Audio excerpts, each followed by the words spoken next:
안녕하세요. 변호사형 조효동 변호사입니다.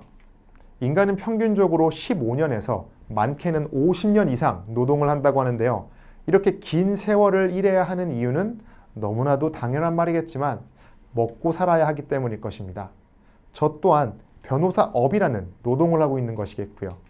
과거에는 근로계약서를 작성하지 않는다거나 연차를 사용하지 못하게 하는 등 매우 심각한 근로기준법 위반 행위들이 당연하다는 듯 발생했고, 심지어 근로자가 이에 대한 문제를 삼으면 오히려 근로자에게 더 큰 화가 되어 돌아오는 등 근로자에 대한 인식이나 권리에 대한 문제가 심각했었습니다. 하지만 근로기준법이 지속적으로 개정되고 처벌이 강화되면서 근로문화에 대한 인식이 과거와는 많이 달라졌는데요. 그런데도 아직까지 고용주가 직원의 월급을 지급하지 않는다거나 최저임금을 미준수하는 등 임금 체불을 하는 문제가 지속적으로 발생하고 있습니다. 근로자의 입장에서는 월급을 받지 못한다면 일반적인 생계를 이어나갈 수 없고, 그 영향은 근로자뿐만 아니라 근로자의 가족들에게도 미치게 되는데요. 이런 이유로 월급을 받지 못한 직원들은 노동청에 이를 신고하는 것과 임금 체불에 대한 민사소송을 함께 진행해야 되는지에 대한 고민이 많으실 것 같습니다. 이런 상황이 발생하는 경우 어떻게 대응해야 되는지 순서에 따라 알려드리도록 하겠습니다. 첫 번째는 민사소송 전 미리 사업장 관할 노동청에 사업주를 임금 체불로 신고해서 노동청에서의 절차를 선제적으로 진행하시는 것이 좋습니다.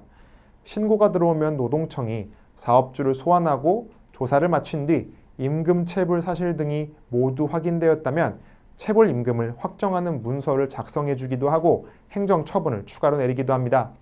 이에 더해서 다른 관청과는 달리 노동청은 근로기준법을 위반한 사업주에게 형사 처벌을 내릴 수도 있습니다. 많은 경우 이 단계가 마무리될 즈음에 많은 사업주들이 근로자에게 체불 임금을 지급하곤 합니다. 그런데 사업주가 근로기준법 위반으로 형사 처벌을 받는다고 하더라도 이는 민사 재판의 효력, 즉 확정 판결과 같은 효력이 발생하는 것은 아니기 때문에, 만약 사업주가 근로자에게 체불임금을 계속 지급하지 않는다고 하더라도 근로자는 사업주의 재산을 강제 집행할 수 있는 권한이 생기지는 않습니다. 두 번째로, 위와 같이 노동청에서의 진행이 종료되더라도 사업주가 지속적으로 임금을 지급하지 않는 경우에는 근로자는 사업주를 상대로 임금 체불에 따른 민사소송을 제기할 수 있습니다. 첫 번째 노동청 단계를 거쳤다라고 한다면 이미 노동청에서 작성한 임금 체불 확인서 등의 자료가 있기 때문에 근로자는 신속하게 소송을 진행할 수 있고, 그 소송 결과도 상대적으로 빠르게 결정되므로 이 민사소송의 확정 판결에 따라 사업주의 재산을 압류, 경매하는 등 강제 집행 과정을 진행해서 체불 임금을 받아낼 수 있는 권한이 생길 것입니다. 그렇다면 마지막 세 번째, 소송의 유의점과 필요성에 대한 점을 조금 더 설명드려 보도록 할게요. 일단 근로기준법 제49조에 따라 임금채권의 소멸시효는 3년이기 때문에 이 3년의 소멸시효가 지나기 전 사업주를 상대로 소송을 제기해야 합니다. 물론 반드시 변호사를 선임해서 소송을 진행하실 필요가 없이 혼자 소송을 진행하실 수도 있습니다. 또한 일정 조건에 해당한다면 대한법률구조공단에 방문하셔서 무료로 민사소송을 지원받으실 수도 있습니다. 만약 민사소송을 진행하게 된다면 근로자는 연 20%의 지연이자 또한 사업주에게 청구할 수 있고, 이는 사실상 대한민국 법이 인정하는 최대치의 이율을 적용할 수 있게 되기 때문에 사업주로 하여금 금전적인 부담을 줄 수 있을 것입니다. 따라서 자신의 상황에 따라 민사소송을 진행할 수 있는 상황이라고 한다면 진행하시는 것이 좋습니다.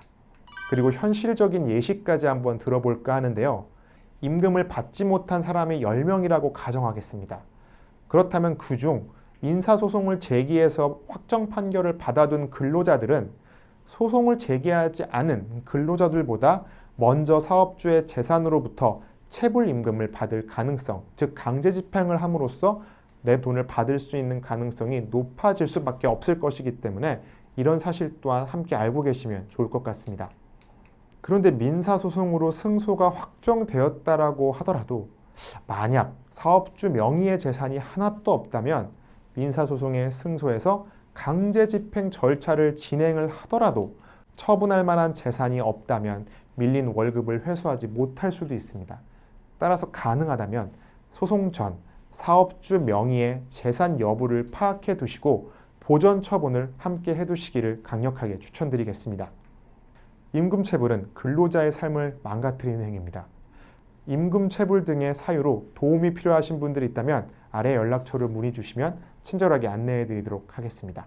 감사합니다.